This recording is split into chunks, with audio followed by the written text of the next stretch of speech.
საერთაშორისო სავალუტო ფონდისა და მსოფლიო ბანკის ყოველწლიური საგაზაფხულო შეხვედრის პარალელურად ფინანსთა მინისტრმა ლაშა ხუციშვილმა და ეროვნული ბანკის პრეზიდენტმა საინვესტიციო კომპანიების წარმომადგენლებთან შეხვედრები გამართეს.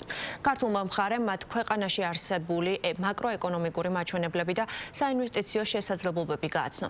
თავის მხრივ კი საინვესტიციო კომპანიების წარმომადგენლებმა საქართველოს ეკონომიკაში ინვესტირების მიმართულებით ინტერესი გამოხატეს. მიუხედავად გეოპოლიტიკურად არსებული დაძაბული მდგომარეობისა გლობალურად, ასევე ახლო აღმოსავლეთში არსებული სიტუაციიდან გამომდინარე, მათ შორის საქართველოს ეკონომიკის მიმართ ინტერესი ნარჩუნდება ძალიან მაღალ დონეზე.